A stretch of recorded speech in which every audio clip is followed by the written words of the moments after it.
Raider Nation shows every single day that being family is not about sharing blood. It's about sharing loyalty, passion, and a relentless drive to win. And if there's one thing that defines this Raider squad right now, it's that same unshakable bond, a bond that would have made Al Davis proud.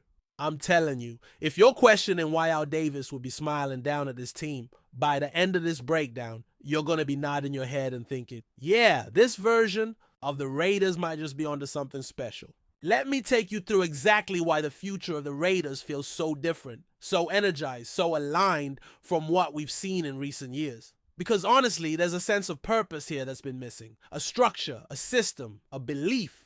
And all of that starts with what's happening at the top and filtering down through every single layer of this franchise. There's something brewing in Las Vegas that feels real, that feels sustainable. For the first time in a long time, it feels like the Raiders are building something that isn't just about this season. It's about laying a foundation for 2, 3, 4 years of serious football. Not just fighting for a playoff spot.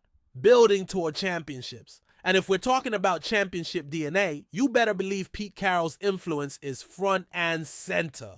The man hasn't even been back on the sideline that long. And already his fingerprints are all over this organization. His energy, his competitiveness, his love for the game, it's contagious. Word is, even though he didn't coach last season, now that he's back in a leadership role, you can feel that fire in every room he steps into. He walks into a locker room or a meeting or even just a team lunch, and suddenly the vibe shifts. People pay attention.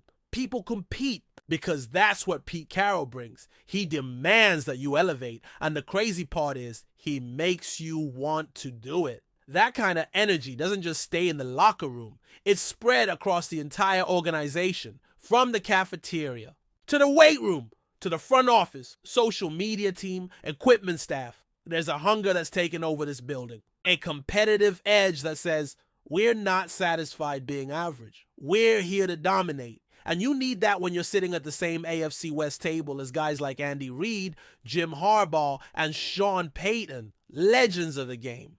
Future Hall of Famers. And in the past, Raiders coaches came into those rooms and maybe didn't have the presence to command the kind of respect those guys did.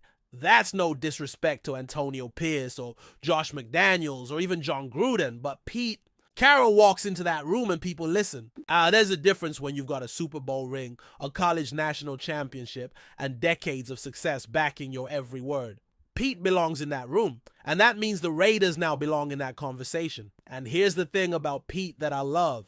He makes football fun again. You listen to guys like Jacoby Myers, and you realize the effect Pete's having. When a dude says he doesn't know how Pete Carroll keeps that energy going, but he respects the hell out of it, that's real.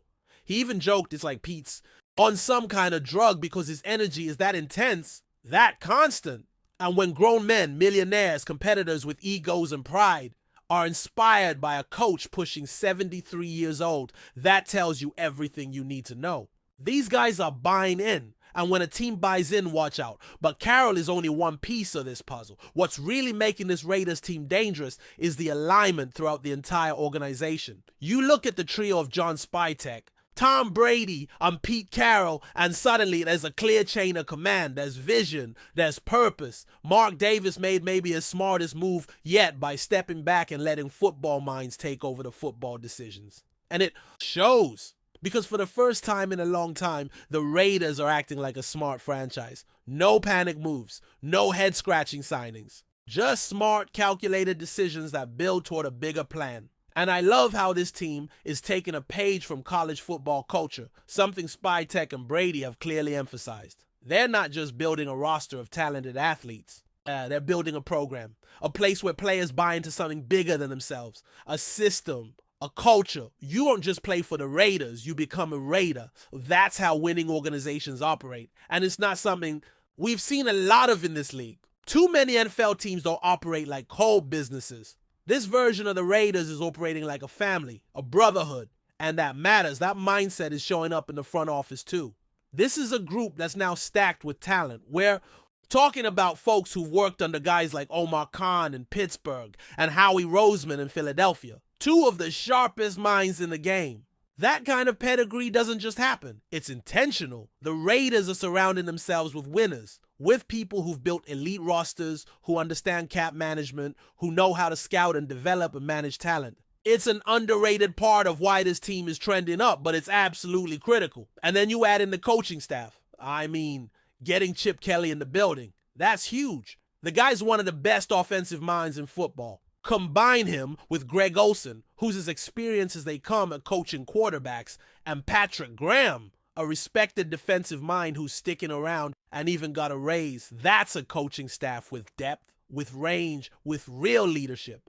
Throw in Rob Leonard and other rising names, and suddenly this staff doesn't just look competent, it looks formidable. I'll be honest, I was bummed when the Raiders didn't land Ben Johnson, but looking at what they've built now, I'm not just okay with it, I'm excited, because it's not about grabbing a flashy name. It's about building a team of coaches and executives who all believe in the same mission, who speak the same language, who want to win together. And when the top is aligned, it trickles down fast. You want pedigree? Look at the leadership again. Tom Brady, the most Super Bowls of any player in history. Pete Carroll, a Super Bowl and national title under his belt. John Spytek, coming from winning cultures. When you've got that kind of resume at the top, it sets the tone. Players respect it. They want to match that level of greatness, that fire, that drive, that hunger. It becomes contagious. And when your leaders are wired to win, that becomes the expectation for everyone. Now let's talk about the draft class. Because man, if you want proof that this front office is playing chess while others are stuck on checkers, look no further than the 2025 draft haul.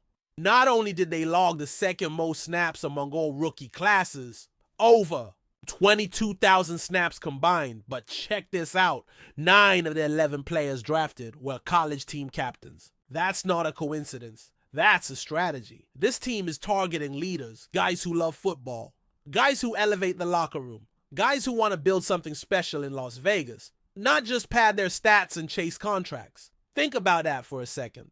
You're building a team and you start with leadership. You start with players who've already been the heartbeat of their college programs. And then you put those players into a system built by guys like Carroll, Brady, and Spytek. That's a recipe for real lasting success. You're not just developing athletes. You're cultivating a culture. Even the coaching hires reflect that same college-inspired mindset. A lot of these new coaches have deep roots in the college game. They understand how to connect with young players, how to develop them, how to speak their language. That matters more than people realize, especially with how wild the college landscape is now. NIL deals, transfer portal, all of it. You want coaches who've lived that world and can bring that experience into the NFL.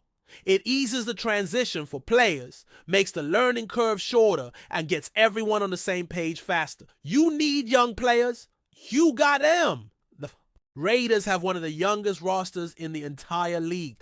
Average age just 25.8 years. That's not just a stat. That's a foundation, a core group of players who can grow together. You combine that youth with the right veteran leadership and coaching, and you're setting yourself up not just for one good season, but for multiple runs, for sustained success. And if we're talking about building for the future, you better believe the financial side matters too. Heading into 2026, the Raiders are projected to have the second highest salary cap space in the league, over $111 million. That's with Max Crosby already extended. That's with Christian Wilkins already under contract. That's with Geno Smith locked in on a team-friendly deal. The heavy lifting has already been done. The Raiders have cleared out the dead money, avoided big overspends this offseason, and now they're poised to strike when the time is right. Pete Carroll's vision is simple. Compete now, be great in 2026, and be Super Bowl contenders by 2027. Everything is building toward that.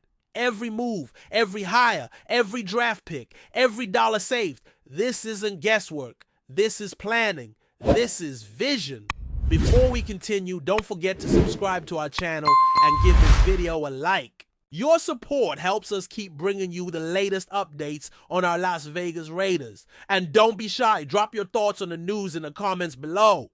The NFL rumor mill is buzzing with reports that quarterback JALEN MILROE has signed a 3-year deal with the Las Vegas Raiders. While neither the team nor Milroe's representatives have officially confirmed the move, multiple league insiders suggest that the agreement is all but finalized, sparking intense speculation across the football community. Milroe, known for his explosive athleticism and dynamic playmaking ability, was one of the most intriguing quarterback prospects available this offseason. After a standout collegiate career, many believed he would land in a situation where his dual threat capabilities could be maximized, and Las Vegas seems to fit that description perfectly. The Raiders, who have been searching for long-term stability at the quarterback position, appear ready to invest in Milroe as a potential centerpiece of their offensive future. Sources close to the situation indicate that the deal spans 3 years, though details regarding salary and performance incentives remain undisclosed.